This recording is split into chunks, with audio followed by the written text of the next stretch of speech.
Welcome to the We Are T1D podcast. The realest type 1 diabetes podcast online. Hosted by myself, Mike, diagnosed at the age of 10. And myself, Jack, diagnosed at the age of 30. We are just two mates giving you an insight into life with this chronic condition. Yes, we are adults, and although we try not to swear, it may happen occasionally. Yeah, as Jack said, we are adults. But please take what we say as guidance and not medical advice. No, trust me, we are not doctors. We are just here to make sure no type 1 diabetic ever feels alone. And this is a special episode called Get to Know Us. We know we've gained a lot of followers and listeners over the year that we've been recording.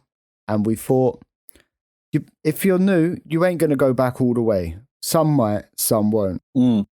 So this is just our way to reintroduce ourselves as We Are T1D. And so you can get to know myself, Mike, and my good type 1 diabetic friend, Jack. And to start it off, I'll let Jack do the honours. Let him know your story, mate. Yeah, well, I was a normal, healthy, happy, just normal person, living life, and I had just turned 30. And yeah, I just started feeling shit.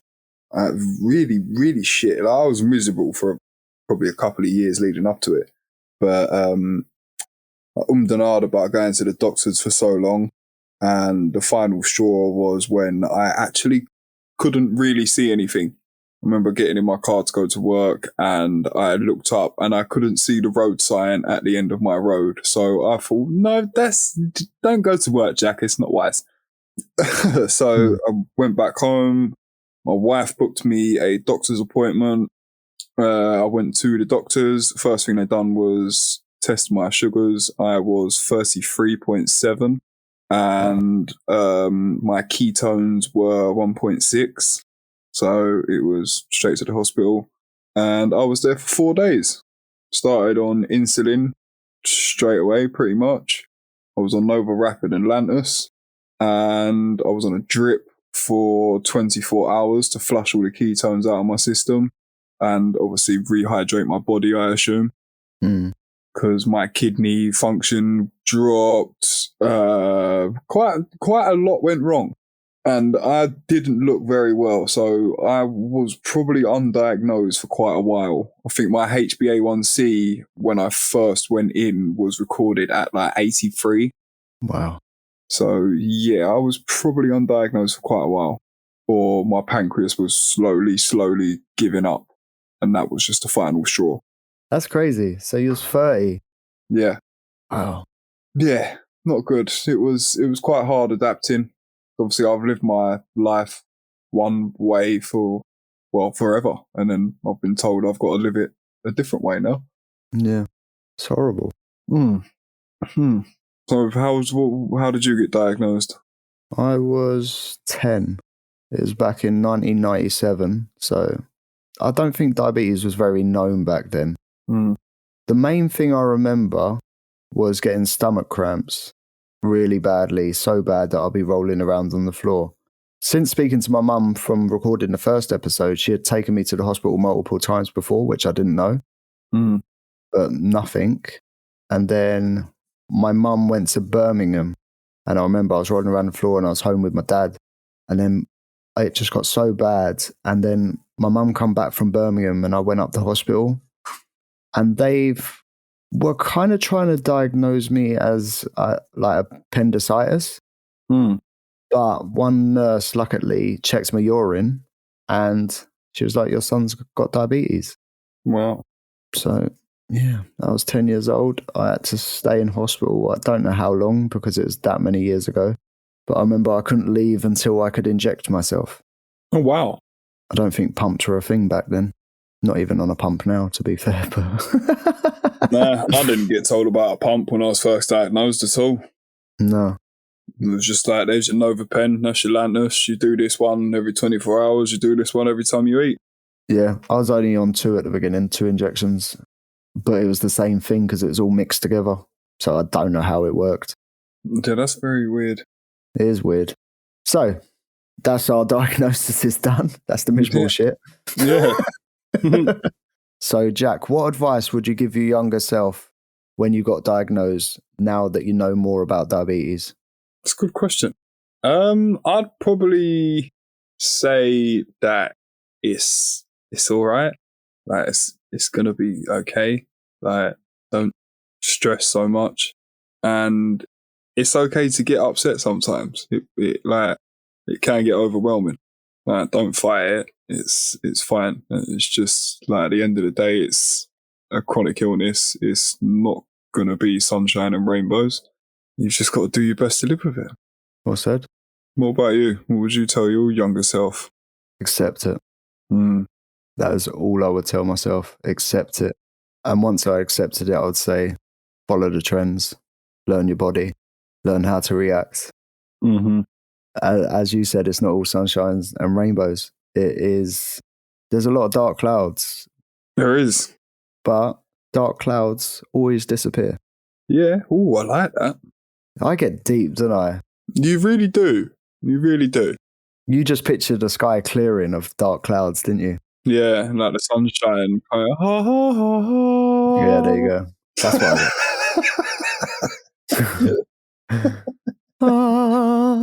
right. Throw another question, Jack. If you can't think, I'll help you out. Yeah, please. Yeah, help me. Injections or pump? Oh, for me, injections all day at the moment. Yep, I'm injections. A pump just does not appeal to me at the moment. I feel like my control is good enough being on injections.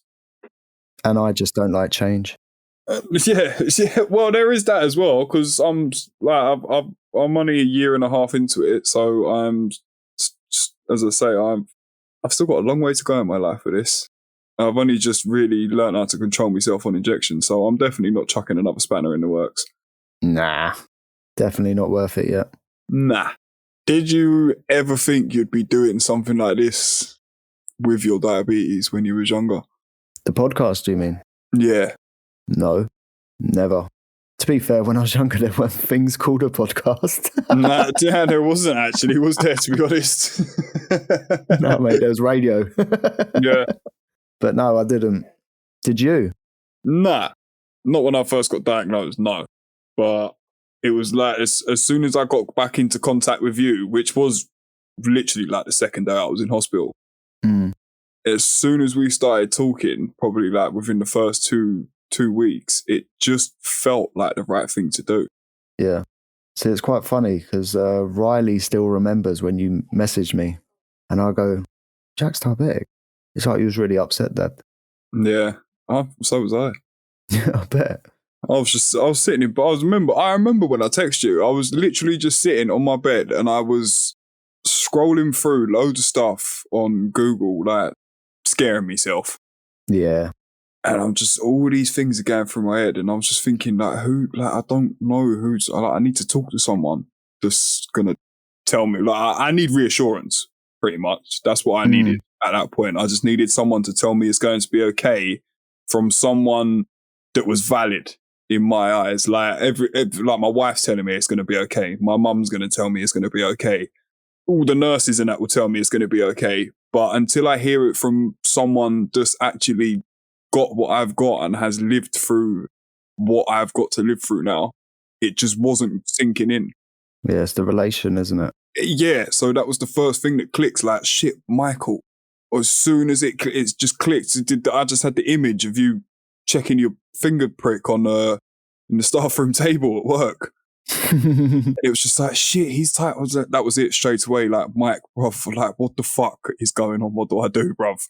And it was, as I say, since then, it was just, everything's just fallen into place naturally. Like at the beginning, obviously, what was your reasons for starting it? I wanted to help people. Like straight away, I just wanted to give, like, I don't know what it was, something just complete. And I was not this sort of person before. No, you're selfish fuck. I was. And I still am with probably like 90% of the aspects of my life. But when I got this diagnosis, something just turned in my head. Like, I need to educate people about this. because I was searching for so long trying to find different, like, how to deal with this and how to deal with that. And I was just like, if I can't find the information, how is anyone else going to find it? That's very true. That's very true. So I was like, do you know what? If there isn't anything out there to give anybody this information, then I'm going to be the information. Nice. That's a good reason. It just felt right, mate. As I said, I'd like anyone that's probably recently diagnosed, or well, anyone that's lived with diabetes knows when you get diagnosed, you don't really get told a lot. I don't think it matters what generation get it. Nah. And as I said, we are very lucky to know each other so well. Yeah, we are. Without Instagram and you, I don't think I'd really know anybody. See, the reason I started it, it's actually a bit different to you. Obviously, it's to help everyone else. But my main thing was loneliness, because for over 20 years, I was a lonely diabetic. I had no one to talk to, relate to. And when you got diagnosed, it was horrible, yeah. But it was also a blessing. Yeah. Because you gave me that person to speak to relate to. So that was another reason why we just keep it real. We catch up weekly on this podcast now, and we're going through it together. Yeah, literally, step by step, needle by needle. Needle by needle. So I just wanted to make sure no one ever feels alone, because it's dark. It's dark. It's that dark rain cloud that was on about earlier. It is. It is. And until you accept it, and then you can find people, like Instagram is amazing. Like, just find someone in the community. You'll bounce off certain people. I mean, there's even people in our community that I bounce off, because there's always a talking point. Yeah. And that's diabetes. And if you don't want to talk about diabetes, you can talk about normal stuff. Yeah, it's not even like diabetes, talking about it gets boring, because every day is different. You're not even talking about the same stuff. There's always a different hurdle. There's always a different wall that you've either got to smash through, go over, go under, go round. There's always something. It's actually crazy. So, other questions. Do you enjoy finger pricks? Well, I don't mind them. It is what it is. Like, as I say again, it's at the end of the day, we have a chronic illness. It's not supposed to be easy. Do you know what I mean? So they're not great. They do hurt your fingers. Where I work with wood, I get stainer on my hands, so I can actually see hundreds and hundreds of little dark holes in my fingers. So it's like a daily reminder of what I actually have to do to survive. My fingertips are clean as fuck. Yeah, see, as soon as I start touching any sort of wood or dirt or I get dirty hands, you can see all the tiny, tiny little holes. Yeah, I used to get that because I used to have a favourite finger. See, I differ between like the three. Mine's my wedding finger or my pinky on the other hand. No, mine's always middle finger, wedding finger, or pinky finger on either hand. It just whatever one I grab first. I've never done it on my thumb. Have you ever done it on your thumb? Once, when I was first diagnosed, just to see what it's like, and it fucking hurt.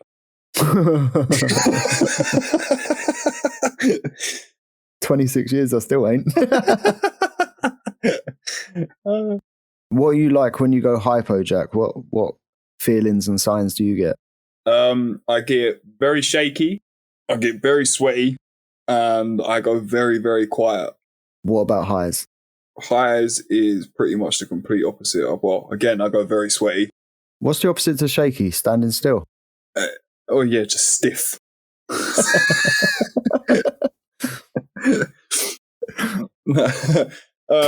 I get very stressed. Very, very, very stressed. Very agitated. Very snappy. It's best to just leave me alone.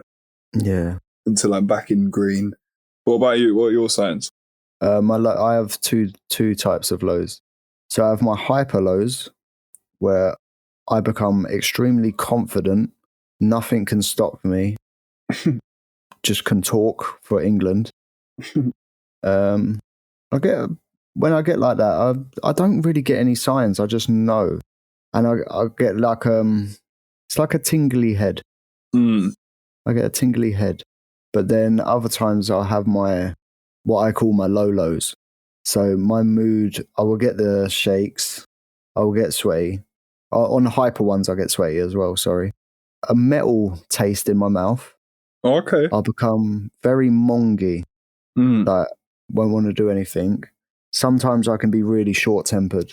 Like I will lose my shit over nothing when I'm low. Okay. But that's a rare one. Yeah, and I'm silly. I'm very silly as well and confused. I can't concentrate. Yeah, I get very, very, very confused. Someone can ask me, I can be mid conversation when a hypo hits me, and all I will hear is. Yeah, and my reaction times as well.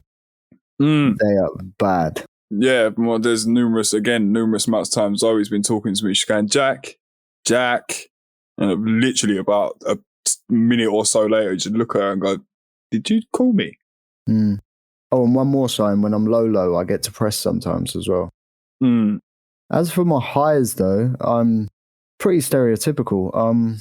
Snappy, moody, impatient, piss a lot. Oh yeah, thirsty, and yeah, it's just don't want to be there. Just don't want to be there. Nah, I hate highs. I'd much rather go low than go high. Yeah, it's easier to treat a low than a high. I always find that. Get to have a biscuit. Or bicky. Biscuit, little biscuit. Right, what's your favourite hypo treat, actually, talking about that? Well, I'm actually back into Baby Cokes. Baby Coke, do. I follow that up either with a small apple, or a couple of biscuits. Mine is lift tabs because they're very convenient. Sweets. If it says on the packet so many grams for 4 sweets, they're the sweets I favour. Yeah, so you can judge how many you're actually having. Yeah, so you don't overdo it. Yeah. Where I had a packet of giant strawberries the other day. It said per 100, so I thought, fuck it, I'll eat the whole packet. So that wasn't a good idea. No, I can imagine what happened. Yeah, I was low and still had to inject. Oh, wow. So, yeah, it shot up pretty quick. Yeah, so lift tabs, sweets, and that's when I can control what I'm eating anyway. You don't usually use liquids, do you? No, I'm scared of them. But they are the best thing. Even like a juice or something?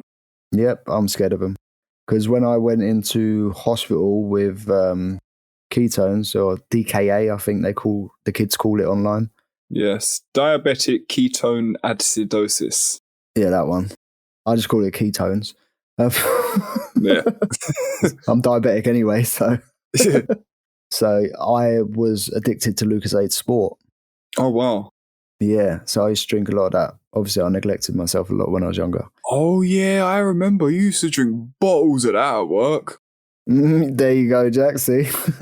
I'm not lying, guys. Yes, I've honestly, now you've said that, I remember. Yeah. Used to go next door and come back with like 2 bottles. And you was the happiest person alive when they started doing 0. Yeah, because I remember writing to Lucozade on Facebook saying, why have you not done a sugar-free version? Like I explained I was diabetic and that. Funny enough, about a month later, Lucozade Zero become a thing. It could all be you. I'd like to think so. Doing it for the diabetic community. Fight the power. Yeah. I know this is a get to know us episode, but you've just said like for the community. I would love to start a petition to get the carbs printed on the front of a packet. Oh, what? Instead of fats, salt, or whatever it's sugars and all that crap, put the carbs on. Yeah, carbs instead of sugar, actually. Yeah, because the sugars are part of the carbs. Exactly. Carbs get broken down into sugar/glucose. Exactly. So yeah, I might actually look into that and do some research on how to start something like that up. Yeah, that's a very good idea, actually. You get my signature. Thank you. Well, that's one. Do you reckon we can approach Parliament with 2 signatures? Wait, I'll do another one as well with my left hand. It'll look like a different name. Sick.